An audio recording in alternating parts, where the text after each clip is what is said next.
So good morning everyone. I welcome you all on behalf of my channel मैथालय.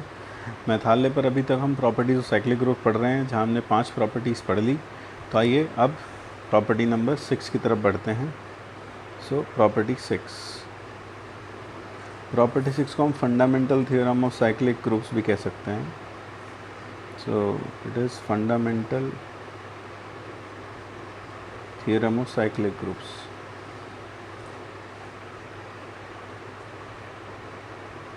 Now let us see what does it.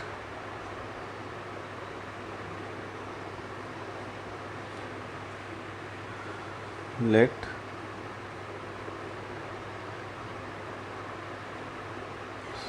be a cyclic group. Let G equal to a cyclic group of order n. Then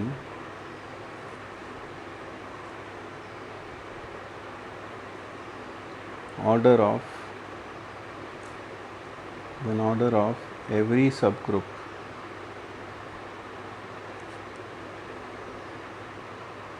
of G is a divisor of n.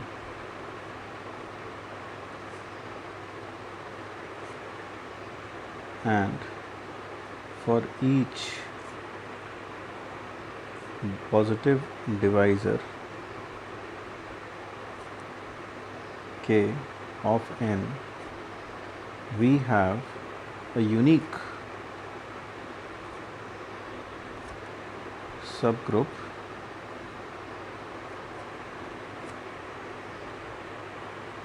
और आप जानते हैं कि किसी भी cyclic group का जो सब ग्रुप होगा वो भी साइक्लिक होगा. तो उसके लिए अगर n का कोई भी पॉजिटिव डिवाइज़र है k, तो इस पॉजिटिव के इस k के लिए हमें एक यूनिक सब ग्रुप मिलेगा.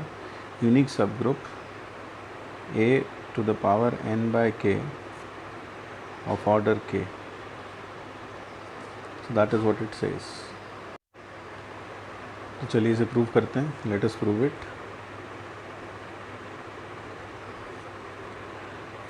हमारे पास एक साइक्लिक ग्रुप है कितने ऑर्डर का? n ऑर्डर का. तो डेफिनेट सी बात है, since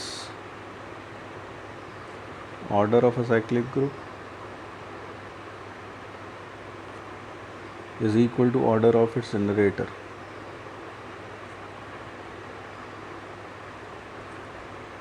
Order of its generator. So we can say that order of A is n. तो अब हमें शो करना है कि इस साइक्लिक ग्रुप G का जो भी सब ग्रुप होगा उसका ऑर्डर n को डिवाइड करेगा. So let H equal to cyclic group A to the power m be a subgroup of G. ये मान लेते हैं सब ग्रुप है G का. अब जो H हमने लिया है सब ग्रुप है वो भी साइक्लिक होगा. तो साइक्लिक होगा तो A की पावर m से कुछ जनरेट हो रहा होगा. ये सब ग्रुप ऑफ G. देन अगर मैं A की power m whole to the power n करूँ तो this can be written as A to the power n to the power m, and that is nothing but e to the power m. So therefore A to the power m to the power n is equal to e. And we know, हम क्या जानते हैं, if order of b is equal to p, say we know, हम जानते हैं, क्या जानते हैं देखें. we know if order of b equal to p and b to the power q equal to e, then p divides q. तो p q को divide करता है, p is a divisor of q. तो इसी तरह से यहाँ पर a की पावर m की पावर n लगाने पर e आया है. सो this implies order of a to the power m is a divisor of, divides n. But order of a to the power m is nothing but order of h. So order of h divides n. So this implies order of every subgroup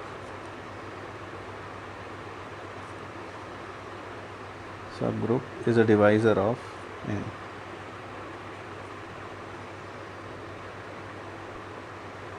तो यानी कि हमने यहाँ ये पता लगा लिया कि अगर हमारे पास एक साइक्लिक ग्रुप है तो उसके जितने भी सब ग्रुप्स होंगे उन सब का ऑर्डर ग्रुप के ऑर्डर को डिवाइड करेगा।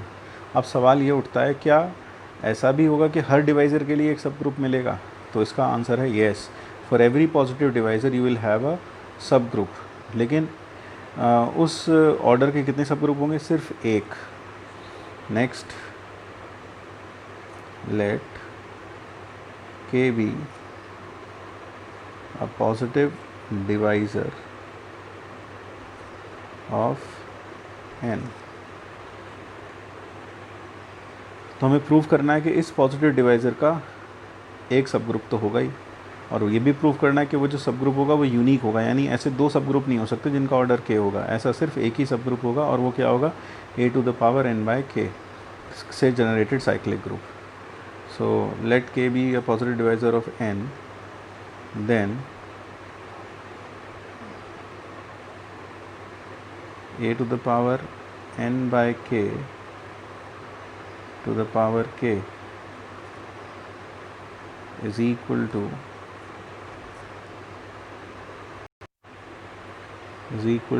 a⁴n। तो इसका मतलब a⁴n/k whole to the power k n/k whole to the power k is equal to e। So this implies order of a⁴n/k is less than or equal to k, क्योंकि अगर a⁴n/k की power k करने पर identity element आता है तो definite सी बात है जिसका ऑर्डर होगा वो k से कम होगा। But if order of a⁴n/k is equal to t greater than 0, where t is less than k,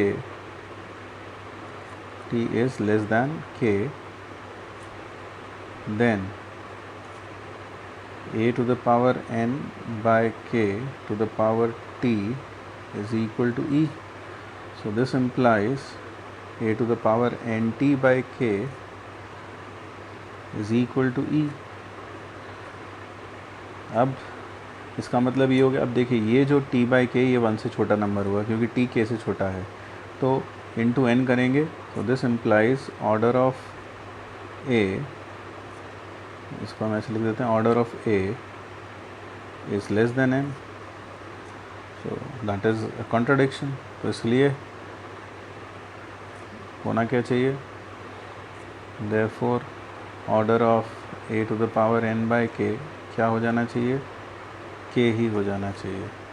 so therefore we can say that the cyclic group generated by n⁴k will have an order k। तो यहाँ तो हमने ये prove कर लिया कि हाँ भाई कि अगर n का कोई डिवाइज़र पॉजिटिव डिवाइज़र है क्या k, तो उस पॉजिटिव डिवाइज़र के लिए हमें कोई ना कोई ग्रुप ज़रूर मिल जाएगा, सब ग्रुप ज़रूर मिल जाएगा, और वो सब ग्रुप क्या होगा? a⁴n/k will be that decide सब ग्रुप। अब प्रूव करना है कि दुनिया में सिर्फ यही एक सब ग्रुप ऐसा होगा जिसका ऑर्डर k होगा। तो let us prove it. So let h is equal to a⁴m be a subgroup of order k। Then भी हमें पता है कि जब हमने ये सब ग्रुप बनाया था, मतलब हमने देखा था कि किसी भी साइक्लिक ग्रुप का सब ग्रुप हमेशा साइक्लिक होता है, और वो जो साइक्लिक होता है वो जो सब ग्रुप होगा उसका जो जनरेटर होता है वो होता है a की power smallest positive integer that occurs in that सब ग्रुप। यानी अगर h एक साइक्लिक ग्रुप का सब ग्रुप है तो डेफिनेटली वो साइक्लिक होगा, और उसका जनरेटर कौन होगा? जो h में सबसे छोटी पॉजिटिव इंटीग्रल पावर आएगी वो उसका जनरेटर होगा। बी ए सब ग्रुप, ये हमने पिछले प्रूफ में प्रॉपर्टीज़ में कहीं ना कहीं देखा है प्रूफ में। B then clearly m is the smallest positive integer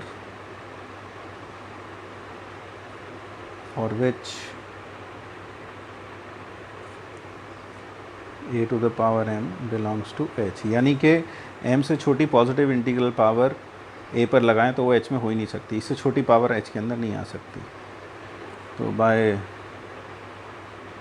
division algorithm.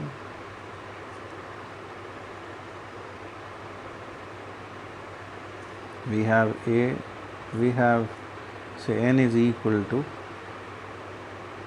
mq plus r, जहाँ r की वैल्यू 0 से लेकर m के बीच में होगी। तो आपको ये जब हम प्रूफ करेंगे बिल्कुल पुराना प्रूफ याद आएगा। तो a to the power n is equal to a to the power mq plus r, and that is equal to a to the power mq into a to the power r. So, and a to the power n is nothing but e. So a to the power r is equal to a to the power minus mq. अब देखिए कि हम किसकी बात करें, cyclic group generated bye a to the power m. So this implies, अब हम ये तो कह सकते हैं a to the power mq belongs to h. This implies a to the power minus mq also belongs to h because it is a subgroup.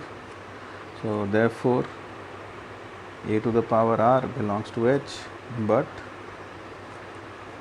if r is greater than 0, then a to the power r belongs to h, where r is a positive integer.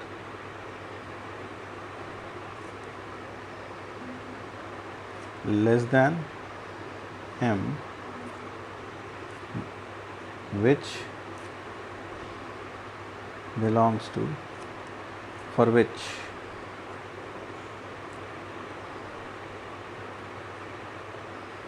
a to the power r belongs to h. But this is a contradiction, क्योंकि m से छोटी कोई भी positive integral power a पर लगाने पर h में आ ही नहीं सकता. सो दिस इम्प्लाइज डेफिनेटली r की वैल्यू क्या होगी, 0.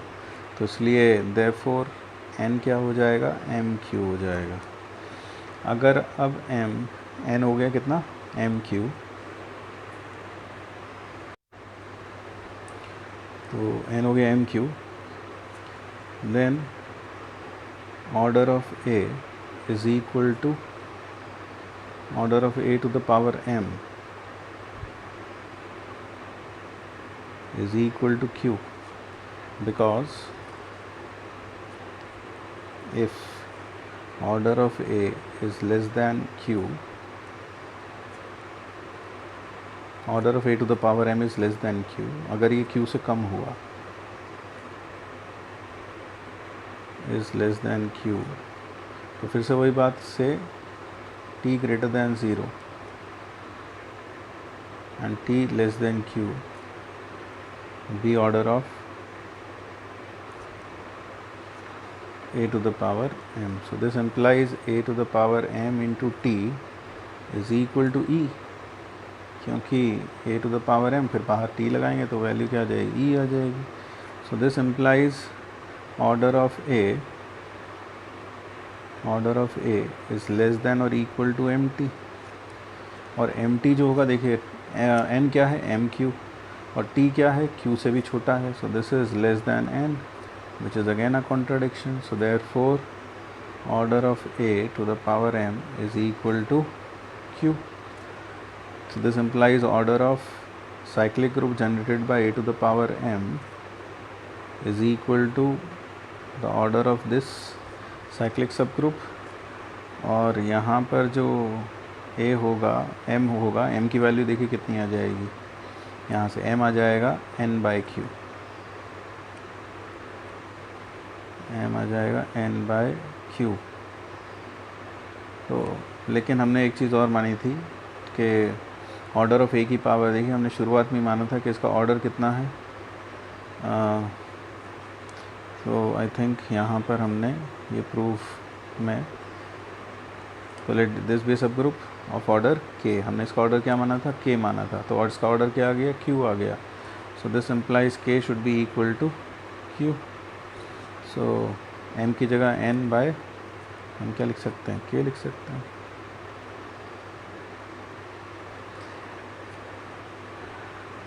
सो we will have this is a group of order k. तो यहाँ से एक इम्पॉर्टेंट बात ये प्रूव हो गई कि अगर आपने कोई सा भी सब ग्रुप एच उठाया जो कि ए की पावर एम से जनरेटेड था और इसका ऑर्डर के था, तो वो A to the power M से जनरेटेड ज़रूर था, but now it is generated by A to the power N by K, यानी एन बाय के भी उसका क्या होगा, एक जनरेटर होगा। तो यानी कि हर बार जो आप कोई भी सब ग्रुप उठाएंगे किसी ऑर्डर के का, तो वो हमेशा किससे जनरेट हो जाएगा, ए की पावर एन बाय के से। तो एक तरह से हम कह सकते हैं कि अगर हम एन के कोई डिवाइज़र के ऑर्डर का सब ग्रुप उठाएंगे तो वो सब ग्रुप एक यूनिक सब ग्रुप होगा जो कि किससे जनरेटेड होगा, ए की पावर एन बाय के से। देखिए जनरेटर्स बहुत सारे हो सकते हैं, लेकिन उनमें से एक जनरेटर हमेशा a to the power N by k होगा ही होगा। इसका मतलब जो ये एच होगा that will be a unique subgroup generated by A to the power N by k. So that is what this theorem says. तो कुल मिलाकर अब ये थ्योरम या ये जो प्रॉपर्टी है मैं रिवाइज़ कर दूँ क्या मतलब है। पहली बात तो यहाँ से ये निकल कर आती है कि अगर कोई भी साइक्लिक ग्रुप का सब ग्रुप उठा लें तो उसका ऑर्डर हमेशा साइक्लिक ग्रुप के ऑर्डर को डिवाइड करेगा। दूसरी बात कि अगर हमारे पास किसी साइक्लिक ग्रुप का ऑर्डर n है तो उसके हर डिवाइज़र के कॉरस्पॉन्डिंग हमें एक सब ग्रुप ज़रूर मिलेगा जो कि साइक्लिक होगा, और वो सब ग्रुप भी कैसा होगा, यूनिक होगा, यानी दुनिया में सिर्फ एक ही सब ग्रुप होगा एक ऑर्डर का, उस ऑर्डर के का, उसके अलावा कोई और सब ग्रुप एग्जिस्ट नहीं कर सकता है। यानी कि मान लीजिए आपके पास एक साइक्लिक ग्रुप है 30 ऑर्डर का, तो अगर एक साइक्लिक ग्रुप है 30 ऑर्डर का तो आपके पास 30 का डिवाइज़र क्या है 2, तो आपको 2 ऑर्डर का भी एक ग्रुप मिलेगा, और वो दुनिया में सिर्फ एक ही सब ग्रुप मिलेगा जो इसका होगा। ऐसे दो ऑर्डर 2 के 3 या 4 सब ग्रुप्स नहीं मिल सकते, सिर्फ एक ही सब ग्रुप होगा जो कि किससे जनरेटेड होगा, ए टू द पावर 30/2 से, यानी ए टू द पावर 15 से। सो that is what this result और थ्योरम सेज। सो यहाँ से हम एक इम्पॉर्टेंट कंक्लूजन पे पहुँचे, that what is that conclusion. The conclusion is every subgroup corresponding to every divisor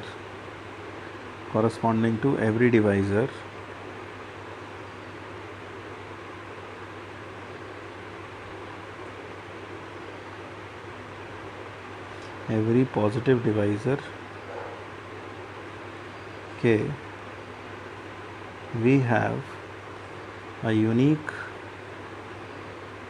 subgroup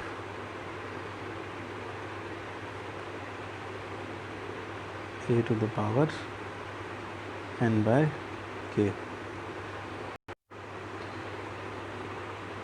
of order k। तो पहली इम्पॉर्टेंट बात तो ये, और दूसरी इम्पॉर्टेंट बात एवरी सब group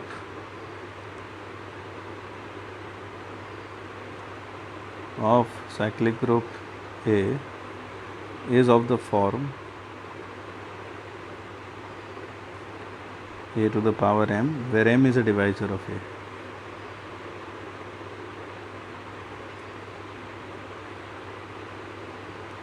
Is a divisor of n, where m is a divisor of n. तो एग्जाम्पल के तौर पर अगर मैं suppose I have a group cyclic group of order 30 और मुझे इसके सारे सब ग्रुप्स लिखने हैं, सारे जितने सब ग्रुप्स हो सकते हैं, तो जितने भी सब ग्रुप्स होंगे वो सबका जो ऑर्डर होगा वो इसका डिवाइज़र होगा। तो पहला तो 1 आएगा, इसका डिवाइज़र 1 होगा तो किससे जनरेट होगा, वो 1 से ही वो पूरा का पूरा ए से ही जनरेट हो जाएगा, यानी it will be nothing but a square and A to the power 29।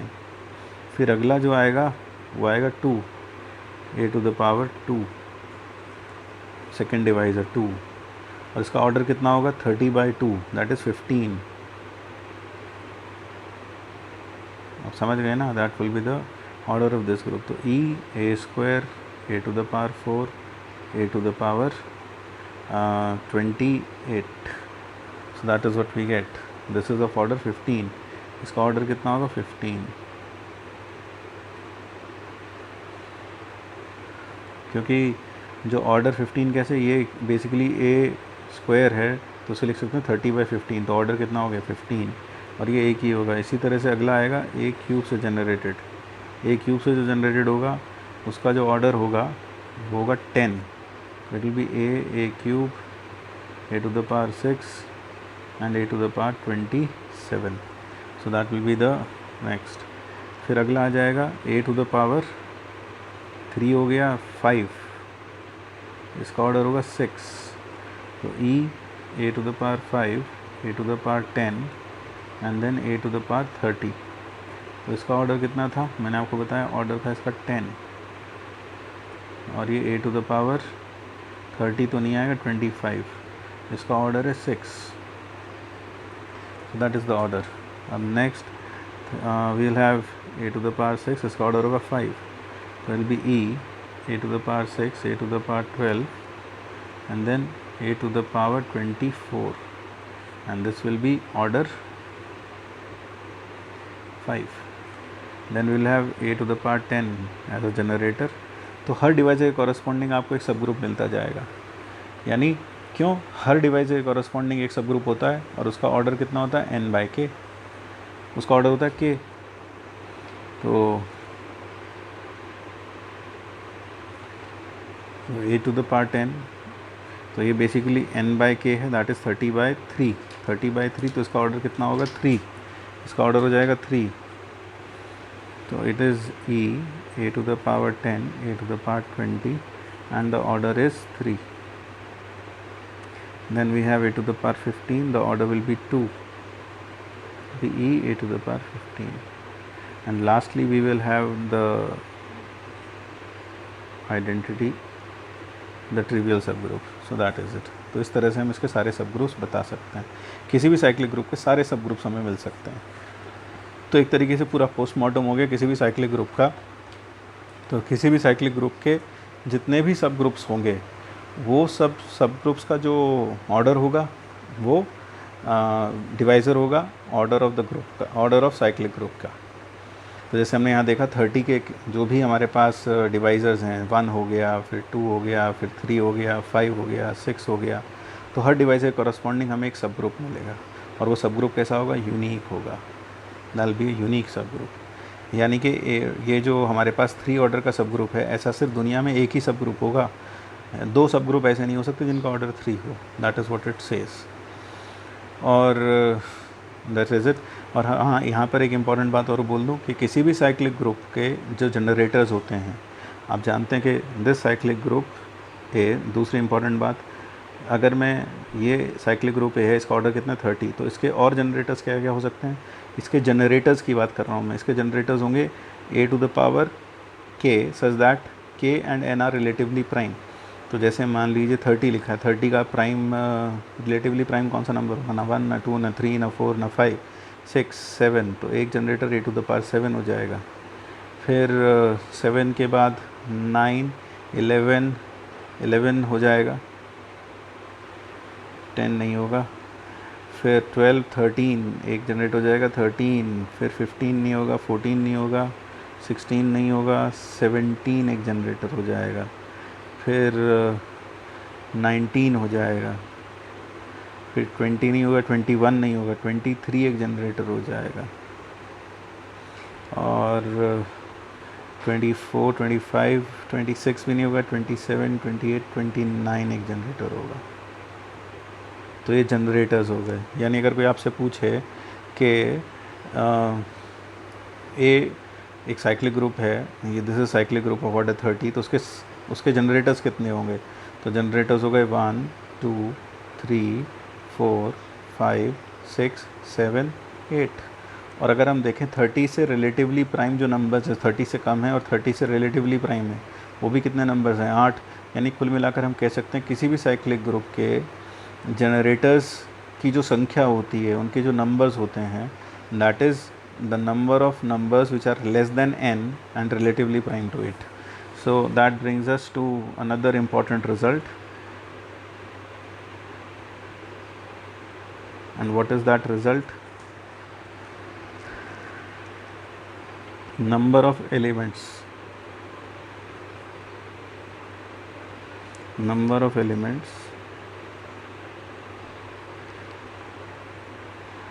of elements which are generators of cyclic group of A of order is equal to phi of N. ये Euler's phi function है। Phi N क्या होता है? Phi N is the number of numbers which are relatively prime to N and are less than it. जैसे अगर मैं आपसे कहूँ फाई 10 क्या होगा? फाई 10, तो पहले आप 10 से छोटे नंबर्स ढूंढ लें जो 10 से रिलेटिवली प्राइम हो। तो एक तो 1 हो गया, एक 3 हो गया, फिर 7 हो गया, 1 3 7 और 9। So phi 10 will be 4। So number of elements which are generators of cyclic group of A of order n is equal to phi n। तो ये पहली इंपॉर्टेंट प्रॉपर्टी। दूसरा important result, if D is a divisor, if D is a divisor of n, then the number of elements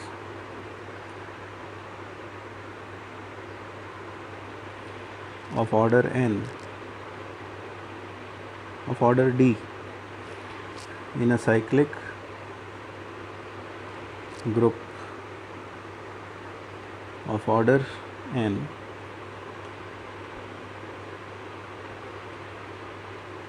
is phi D। हम जानते हैं कि अगर D कोई डिवाइज़र है तो if D is a divisor तो उसके कॉरस्पॉन्डिंग, D डिवाइज़र के कॉरस्पॉन्डिंग हमें एक यूनिक सब ग्रुप मिलेगा, है ना। और वो सब ग्रुप क्या होगा? A to the power n by D. तो लेकिन अब A to the power n by D के जो जनरेटर्स होंगे वो और भी हो सकते हैं। They can be many more generators. तो many more generators are possible. तो यहाँ पर क्या, if D is a divisor of n, then the number of elements of order D in a cyclic group of order n is phi D। Why it is so? Because subgroup of order D is e to the power n by D। This is a subgroup of order D। अब जो इसके generators होंगे, इसका order कितना है? इसका order है D.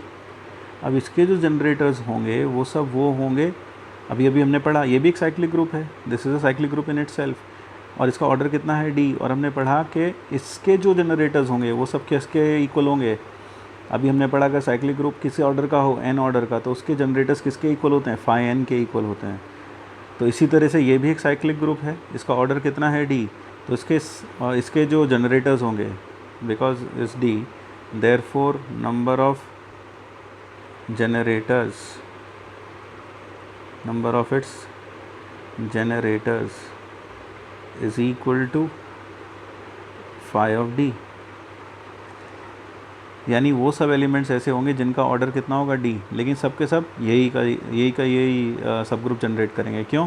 D order का सिर्फ एक ही सब ग्रुप हो सकता है। तो एक तरीके से हमारे पास जो हमारा गिवन साइक्लिक ग्रुप है उसमें ऑर्डर डी के जो एलिमेंट्स होंगे वो सब के सब इस सब ग्रुप को जनरेट करेंगे। और इस सब ग्रुप के जनरेटर्स कितने होंगे? Phi D. तो यानी कुल मिलाकर इस सेट में हमारे पास जो ये एन ऑर्डर का ग्रुप है इसके कितने जनरेटर्स पॉसिबल, इसके कितने एलिमेंट्स ऐसे होंगे जिनका ऑर्डर डी होगा? That will be phi D. थोड़ा कन्फ्यूजिंग है, फिर से देख लें। हमने अभी देखा कि D क्या है? डिवाइज़र है। D इज़ अ डिवाइज़र किसका? n का। तो उसके कॉरस्पॉन्डिंग, उस डिवाइज़र के कॉरस्पॉन्डिंग हमें एक सब ग्रुप मिलेगा, यूनिक सब ग्रुप। और वो यूनिक सब ग्रुप क्या होगा? A to the power n by d का cyclic group generated by this. और इसका ऑर्डर कितना होगा? D होगा। अब ये भी एक साइक्लिक ग्रुप है और इसका ऑर्डर कितना है? D है। इसका ऑर्डर D है। किसी भी साइक्लिक ग्रुप जिसका ऑर्डर D हो तो उसके कितने जनरेटर्स पॉसिबल होते हैं? उसके जनरेटर्स पॉसिबल होते हैं फाई डी। तो उसके जनरेटर्स कितने हो गए? फाई डी हो गए। यानी ऐसे कितने एलिमेंट्स होंगे जो इसी ग्रुप को जनरेट करेंगे? वो होंगे फाई डी।